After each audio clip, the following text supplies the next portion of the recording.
With 3 games left and a maximum of 9 points still out there to get, all 10 teams are still alive in men's soccer. But the top teams are beginning to pull away from the pack. Boston U remains at the top with 16 points, followed closely by Navy. In a weekend where 4 teams earned 1 point via draws, we easily could have had 6 if it wasn't for Americans' Liam Robley. Let's check out the highlights from Saturday. Nate Aronson got Lafayette on the board first Saturday against American, scoring in the 53rd minute. But 8 minutes later, the Eagles' Chris Finney equalized and the 2 teams went to overtime, tied at 1. There, Liam Robley set up for a free kick and drilled a shot to the left corner for the 2-1 win, vaulting the Eagles up to 3rd place in the league. Holy Cross jumped up 1-0 in the 2nd minute when Eddie Viscount headed in a corner from Justin Kafora. But 5 minutes later, Navy's Jamie Dubiowski scored off a bad turnover by the Crusaders' defense to tie it at 1.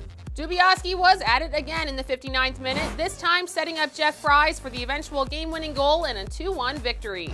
I thought it was a hard-fought game. They scored, I think, a minute and a half in, and it kind of took us back. We were like, whoa, that was out of nowhere. So we knew if we kept pressing all night, things would happen. Luckily, about 5 minutes later, we pressed pretty hard. The goalie made a mistake, and Jamie jumped on it. And then in the second half, we were all over him. Slipped Jamie through, and I don't know if he saw me. I was just yelling him to come back, just cut it back in, and he did. It was a great ball, and so it was an easy finish for me. Hosting Army, Lehigh's Brian Tuhoski scored in the 16th minute to give the Mountain Hawks the early 1-0 lead. Shortly after halftime, Cameron Nickham headed a pass from Justin Kim past the keeper to knot the score at 1. Jamie Lucchini broke the deadlock in the 81st minute, beating keeper Winston Bolt for the 2-1 win.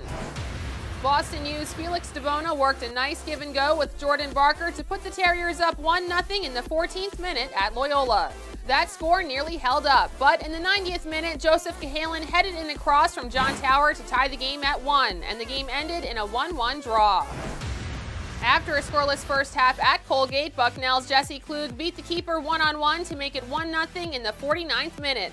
Bucknell's defense held for the majority of the second half, but Ethan Cutler's corner kick in the 85th minute found the back of the net, and the 2 teams played to a 1-1 draw. To watch all of this Wednesday's action on the PLN, log on to PatriotLeague.tv. And we'll have all of the highlights on next week's edition of Patriot League 360. For the Patriot League Network, I'm Melanie Pulowski.